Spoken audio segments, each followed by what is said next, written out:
you, Mr. Chairman. Thank you very much, Senator Rounds. Senator Hirono. Thank you, Mr. Chairman. Welcome to each of you.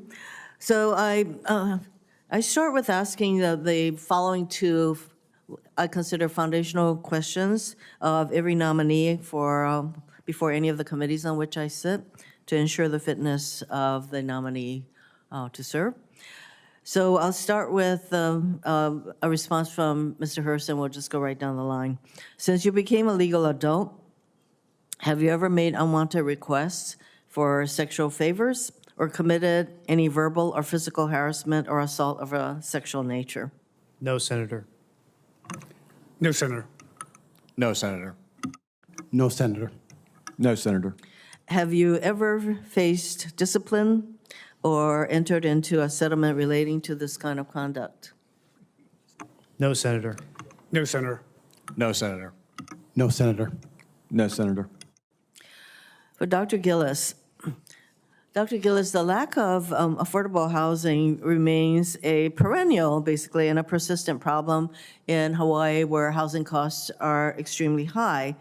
And affordability of housing is a huge challenge. And I believe that the DOD can play a bigger role in helping to address this issue by basically creating housing for the personnel. So some 50% of 40% of military personnel currently live off base. So would you deem this to be an issue that you would like to do something about to alleviate the housing shortage by creating housing for your personnel? Senator, And how first, would you go about doing that? Senator, first, I can't take the promotion to doctor.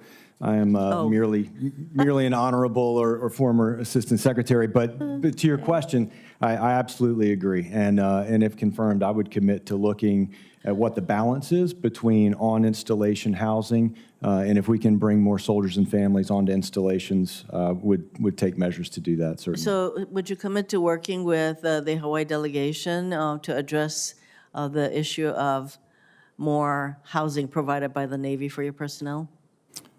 Senator, I do, not just on housing, but with Army land leases in Hawaii.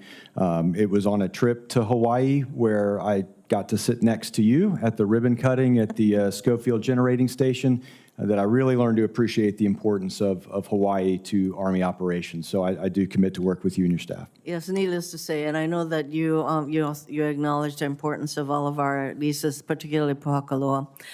For Mr. Kyle, the Navy is currently building a critical new dry dock at Pearl Harbor to support Virginia-class submarine maintenance, and I know that maintenance of our ships is a priority for you.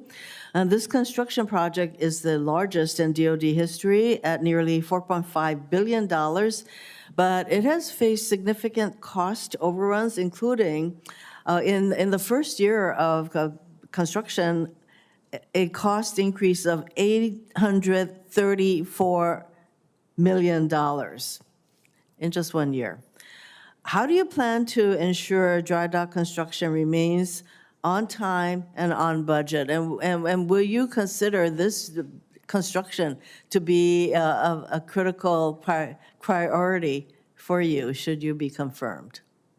Senator, thank you very much for that question. It is near and dear to my heart. The workforce in Hawaii is unmatched right now of all the public shipyards that we have.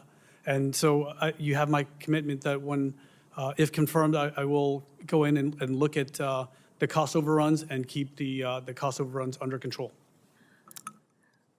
I was at the opening, really, of this construction, and I had said in my remarks that I hope that this project can come in on time, on budget, and before I could practically blink, there was a $800 million increase. So this is going to require, I would say, oversight from you to make sure that things are on time and on budget.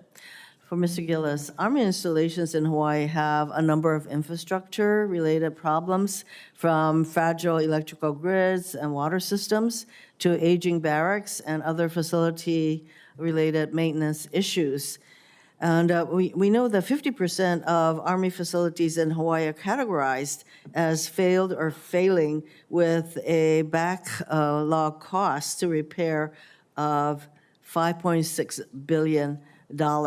So these issues negatively impact military readiness and quality of life for our soldiers and their families. So what will you do in terms of the infrastructure needs in Hawaii to prioritize these needs? Senator, I agree with you about the importance of this issue. I think that this is what is beginning to be a good news story, and if you could just spot me a few seconds, Mr. Chairman.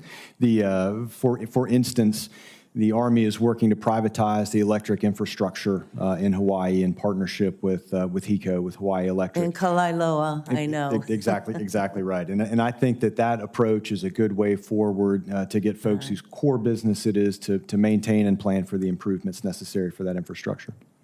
I will hold you to, especially that is Kalailoa, formerly Barbers Point, that was a BRAC. I will hold you to making sure that we get that project done. Thank you, Mr. Chairman. Thank you, Senator Hirono. Senator Mullen.